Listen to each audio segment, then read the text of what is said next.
नमस्कार, मी अजित कुलकर्णी, प्रहार जनशक्ती पक्ष शहराध्यक्ष सोलापूर। परिवर्तन महाशक्तीने आज आपल्याला महाविकास आघाडी असू दे, महायुती असू दे आणि परिवर्तन महाशक्ती हा तिसरा पर्याय आदरणीय आमचे बच्चूभाऊ असतील, आपले राजे असतील, राजू शेट्टी असतील, या माध्यमातून आपल्या समोर एक नवीन पर्याय आणलेला आहे।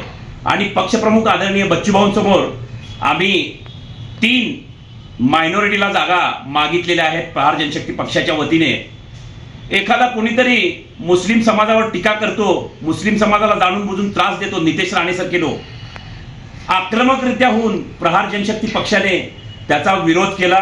कुठलाही समाजातला माणूस उठलेला नाही नितेश राणेचा विरोध करायला। प्रथमतः प्रहार जनशक्ती पक्षाने ही गोष्ट जनसामान्यांसमोर मांडली आणि त्या गोष्टीला विरोध केला।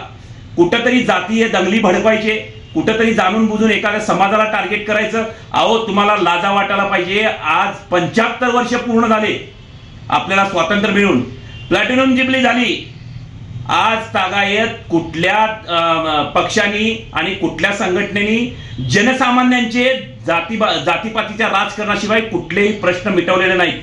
75 वर्षात सोलापूरच्या जवळजवळ 11 तालुक्यातील पाणी प्रश्न मिटलेला नाही। सोलापूर शहराला एक वेळ व्यवस्थित पाणी देऊ शकले नाही। 75 वर्ष झाले तरी हाच प्रश्न।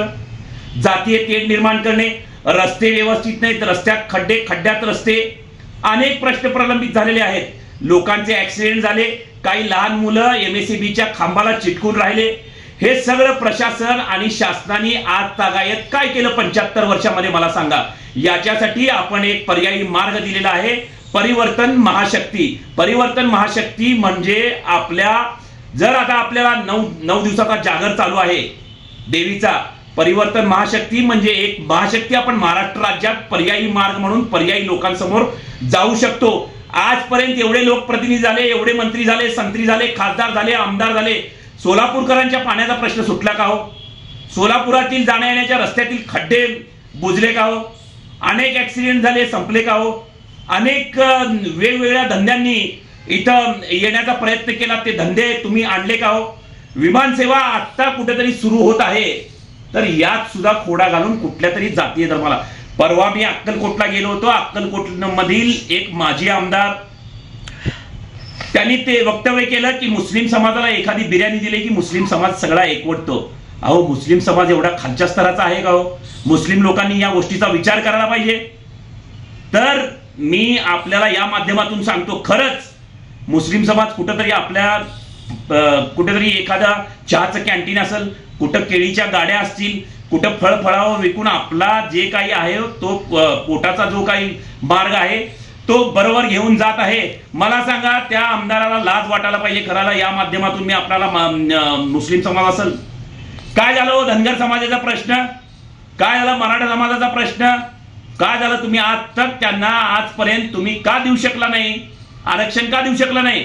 मी एक सामान्य नागरिक आहे, प्रहार जनशक्ती पक्षाचा अध्यक्ष सोडा सामान्य नागरिक आपल्याला प्रश्न विचारतोय, काय झालं मराठा समाजाच्या आरक्षणाचं, काय झालं धनगर समाजाच्या आरक्षणाचं, काय झालं मुस्लिम समाजाच्या 5% आरक्षण, ब्राह्मण समाजासाठी आज तागायत तुम्ही काय केलं? आम्ही इमानदारीने, खरं तर बीजेपीच्या मागे आजकाल ब्राह्मण समाज उभा राहत होता, काँग्रेसच्या मागे मुस्लिम समाज उभा राहत होता, धनगर समाजाने कुठलं जात धर्म बघितलं नाही, तुमच्या मागे उभारले। मराठा समाजाचे आज कित्येक आमदार खासदार झाले, का बरं तुम्ही प्रश्न सोडवले नाहीत? त्याच्यासाठी आम्ही पर्यायी मार्ग म्हणून परिवर्तन महाशक्तीचा तुम्हाला आज एक पर्याय देत आहोत। खरंच जर तळागाळातील लोकांना आज खाली बसून, जमिनीवर बसून, आदरणीय पक्षप्रमुख आमचे बच्चू कडू अनेक आंदोलनं केली, 150 वेळा रक्तदान केलं, स्वतःच्या लग्नाचा खर्च टाळून 250 अपंगांना सायकली दिल्या। मला सांगा, लोकप्रतिनिधी 150 वेळा, कुठलाही एक माणूस मला दाखवा लोकप्रतिनिधी 288 मध्ये 150 वेळा रक्तदान केलेला, जनसामान्यांसाठी, शेतकऱ्यांसाठी, अपंगांचे वंचित राहिलेले प्रश्न उचलणारा एकमेव आमदार, त्यांच्यावर 350 गुन्हे दाखल झाले। या माध्यमातून या आमदाराने पुढाकार घेऊन परिवर्तन महाशक्ती जी निर्माण केलेली आहे त्या परिवर्तन महाशक्तीच्या बाजूने आपण राहावं। आता 2-4 दिवसात प्रहार जनशक्ती पक्ष शेतकरी संघटनेच्या वतीने मुस्लिम समाजाला मी विनंती करतो, ब्राह्मण समाजाला विनंती करतो, धनगर समाजाला, मराठा समाजाला विनंती करतो, आपले प्रश्न जर मार्गी लावायचे असतील तर आपल्यामधले जनसामान्य लोकप्रतिनिधी आपण निवडून द्यायचा आहे। ह्या प्रस्थापितांना आता लाता घालायच्या आहेत, घराणेशाही बंद करायची आहे। जर आपल्यामधलेच कोण इच्छुक असतील तर सोलापूर जिल्ह्यातील 11 मतदारसंघामध्ये मी आपल्या माध्यमातून सांगतो, जर कोण इच्छुक असेल तर आपली फाईल घेऊन यायची, आपल्या समाजकार्याचा आढावा घेऊन यायचा, आपले समाज आपल्या तालुक्यामध्ये किती कुठल्या समाजाचे लोक आहेत, काय करू शकतात, पूर्व पश्चिम दक्षिण उत्तर आपला भाग प्रभाग कुठपर्यंत आहो, तर या सर्व गोष्टींची माहिती घेऊन आपण येणं फार गरजेचं आहे. आणि 4 दिवसानंतर आम्ही भव्य मेळावा लावणार आहे. जनसामान्यांचा आपल्यामधलाच लोकप्रतिनिधीनं फार गरजेचं आहे. आपण यासाठी एकवटलं पाहिजे. मराठा समाज असेल, धनगर समाज असेल, आपण कुठंतरी भंडारा उधळून चालणार नाही. यांची जागा दाखवून दिली पाहिजे. धनगर समाजाला मी सांगतो, कृपया विनंती करून सांगतो, आपण गुन्हे दाखल करून घेऊ नका. आपण एकवटूया.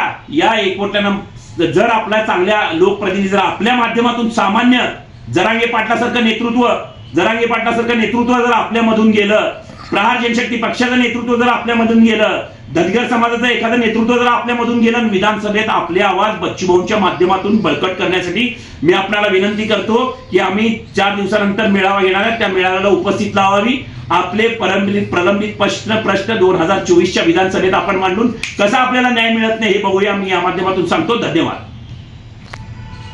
सोलापूर शहरातील दक्षिण असेल, अक्कलकोट तालुका असेल, मध्य असेल आणि बाकी सोलापूर जिल्ह्यातील ज्या तालुक्यामध्ये जे लोक इच्छुक आहेत त्या लोकांना मी विनंती करतो की आपण प्रहार जनशक्ती पक्ष शेतकरी संघटनेच्या माध्यमातून परिवर्तन महाशक्तीचा जो पर्याय दिलेला आहे तो पर्याय निवडा.